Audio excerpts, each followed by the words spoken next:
ज्योति जी मुंबई से। तो शेरवांच आधा बोलो शेरविंश। महाराज जी आपके चरणों में कोटि कोटि प्रणाम। महाराज जी हम अपने बच्चों से कैसे मोह का त्याग करें? भगवत भाव करके। अब हमारे अध्यात्म के भाव में भगवत भाव करके, क्योंकि भगवान उस रूप में आकर के आपको माँ का पूरा कर्तव्य करना है।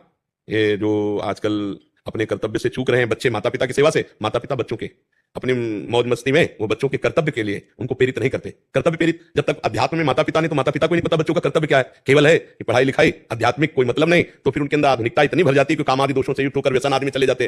तो हमें लगता है कि अगर हम अपने बच्चे में भगवान की भावना कर लें तो हमें मोह त्यागने की जरूरत ही नहीं है, क्योंकि भगवान के बिना हम किसी को प्यार कर ही नहीं सकते।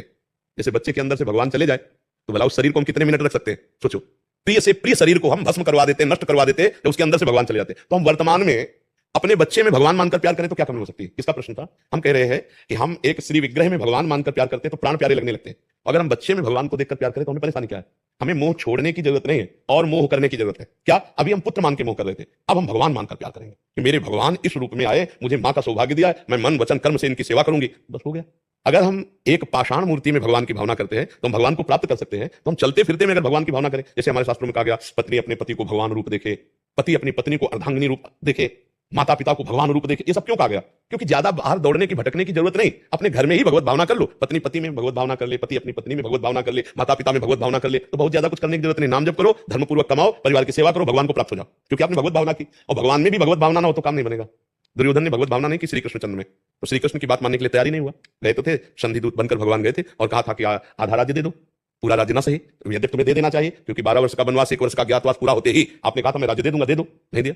तो कहा 5 गांव दे दो, 5 गांव भी दे दिया। कहा सुई की नोक पर दे देंगे बिना युद्ध के, तो भगवान ने कहा तथास्तु, युद्ध को ही। तो हमें लगता है कि यदि हम अपने पुत्र में, अपने परिवार में भगवत भावना करें तो कितना प्रेममय जीवन होगा। सोचो, भाई भाई थोड़ी थोड़ी वस्तु के लिए एक दूसरे को मार काट रहे हैं, और थोड़े ऐसी नौजवानों की बुद्धि मायाग्रसित हो रही कि असमर्थ माता पिता को दंड दे रहे हैं, पीट रहे हैं या निकाल रहे हैं। हमें लगता है कि अगर उन्हीं में भगवत भाव करके सुंदर सुंदर भोग बना के उनको पवावे, उनकी सेवा करे, तो हमें कहीं जाने की जरूरत नहीं, उन्हीं से भगवान हमें कल्याण कर देंगे। अब ये परिवार जो हमें भगवान ने दिया है, प्यार करने के लिए दिया है। देखो हम लोग बाबा जी हैं, लेकिन हम क्या कर रहे हैं? आप सबको प्यार ही तो कर रहे हैं ना। आप सबसे प्यार से बातचीत करना, प्यार से मिलना, हमारा उद्देश्य हम सबका प्यार है, प्रेम है। तो हमारे परिवार में जो सदस्य हैं, अगर हम उनमें प्यार युक्त व्यवहार करके, धर्म युक्त और नाम जप करें, तो क्या भगवान की प्राप्ति नहीं हो जाएगी? भगवान जब राम जी कौशल्या जी की, तो आप वही भावना कर लो कि ये जो लाला आए हैं ये भगवान आए, तो मोह हटाने की जरूरत नहीं, भगवत भाव हो गया। और ऐसे अगर मोह हटाने की बात करो तो मोह पहले शरीर से हटाना चाहिए अपने, क्योंकि सबका कनेक्शन इसी से है ना, पुत्र का, पति का, परिवार का, दुनिया का कनेक्शन इसी से है। देह प्राण तिप्री कछुनाएं, अब इसको तो हम बनाए रखते, चाहे जहां भाग के चले जाए, तो फिर नए संबंध बनते रहेंगे, मोह का नाश होगा नहीं। पूरा मोह का नाश इसके राग से नष्ट होता है। तो हम यहां भी भगवान को देखें, जब सबके हृदय में भगवान है तो मेरे भी हृदय में भगवान बैठे हैं। अभी बस भाव से ही काम होता है। जितना सुंदर भाव बनता जाएगा उतने ही आप नजदीक भगवान के हैं, और जितना भाव बिगड़ता जाएगा उतने ही आप दूर है भगवान के।